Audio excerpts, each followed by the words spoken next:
SRH versus ஜிடியோடைய dream team தாங்க analyse பண்ண போகிறோம். ஸோ இந்த மேட்ச்சில் பார்த்தீங்கன்னா, இஷான் கிஷன் வந்து கேப்டனாக வந்திருக்காரு. 182 பாயிண்ட்ஸ் வந்து எடுத்திருக்காரு. அவருடைய பர்சன்டேஜ் பிக் வந்து பார்த்தீங்கன்னா 55%. அடுத்தபடியாக பேஸ் சால்ட் அவர் வந்து 142 பாயிண்ட்ஸ் எடுத்திருக்காரு. வைஸ் கேப்டனாக வந்திருக்காரு. அவருடைய பிக் வந்து 67%. அடுத்தபடியாக பேட் கமின்ஸ் வந்து 140 பாயிண்ட்ஸ் எடுத்திருக்காரு. அவருடைய பர்சன்டேஜ் பிக் வந்து பார்த்தீங்கன்னா 72. அண்ட் மலிங்கா அவருடைய பிக் வந்து பார்த்தீங்கன்னா 94 பாயிண்ட்ஸ் வந்து எடுத்திருக்காரு. 32% அவருடைய பிக் பண்ணியிருக்காங்க. இர்ஃபான் மலிங்காவுடைய பிக். விராட் கோலி வந்து அடுத்தபடியாக இருக்காரு. 91 பாயிண்ட்ஸ் எடுத்திருக்காரு. 93% வந்து அவரை பிக் பண்ணியிருக்காங்க. அடுத்தபடியாக பார்த்தீங்கன்னா, அங்கித் சர்மா அவர் வந்துட்டு 86 பாயிண்ட்ஸ் எடுத்திருக்காரு. 93% வந்து அவரை பிக் பண்ணியிருக்காங்க. அடுத்து ஆர் ஷெப்பர்ட் அவரை வந்துட்டு 86 பாயிண்ட்ஸ் எடுத்திருக்காரு. 44% வந்து அவரை பிக் பண்ணியிருக்காங்க.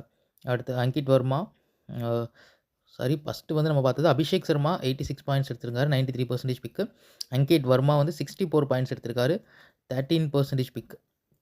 அதுக்கப்புறம் குருணால் பாண்டியா வந்து 63 பாயிண்ட்ஸ் எடுத்திருக்காரு. 83% பிக். ஹென்ரிக் லாஷன் வந்து 62 பாயிண்ட்ஸ் எடுத்திருக்காரு. 85% பிக்கு. புவனேஸ்வர் குமார் 52 பாயிண்ட்ஸ் 55% வந்து அவரை பிக் பண்ணியிருக்காங்க. இப்போது இந்த மேட்ச்க்கான பேட்டன் அனாலிசிஸ் எப்படி போயிருக்கு அப்படிங்கிறத பார்க்கலாம். ஸோ டோட்டல் பாயிண்ட்ஸ் வந்து இங்கே 1315 பாயிண்ட்ஸ் வந்து எடுத்திருக்காங்க. பேட்டன் 3 விக்கெட் கீப்பர் 3மே வந்து டீமில் வந்திருக்காங்க. இது ஒரு ரேரான விஷயம் தான். பேட்டர் வந்து 2 பேட்டர் தான் வந்திருக்காங்க. இதுவும் வந்துட்டு ரொம்பவே ரேரான ஒரு விஷயமாக தான் பார்க்கப்படுது.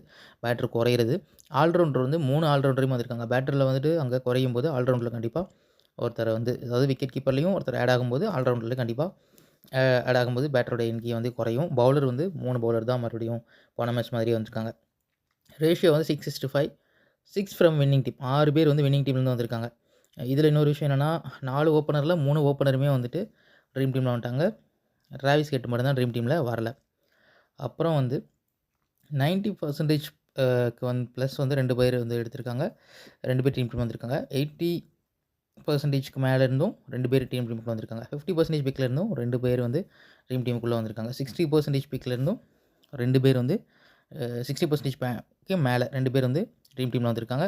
30%க்கு மேலே இருந்து ஒருத்தரும் 40%க்கு மேலே இருந்து ஒருத்தரும் லோ பிக்கில் வந்து பார்த்தீங்கன்னா 13% தான் வந்து பிக் யார் இருந்தார்னா அங்கித் வர்மா அவர் வந்துட்டு இருந்திருக்காரு. ஸோ இதுதான் வந்துட்டு இன்றைக்கான ஓவரால் அனாலிசிஸ். ஸோ எப்படி நம்ம வந்து இன்னொரு தடவை ட்ரீம் டீமுக்கு வந்து பார்த்துடலாம். இஷான் கிஷன், சால்ட்டு, கிளாசன் அவங்க 3 பேரும் விக்கெட் கீப்பரில் இருக்காங்க. பேட்டரில் விராட் கோலி, அங்கித் வர்மா அவங்க 2 பேரும் இருக்காங்க. ஆல்ரவுண்டரில் பார்த்தீங்கன்னா ஷெப்பர்ட், ஷர்மா, குருணால் பாண்டியா 3 பேர் வந்து ஆல்ரவுண்டரில் வந்திருக்காங்க.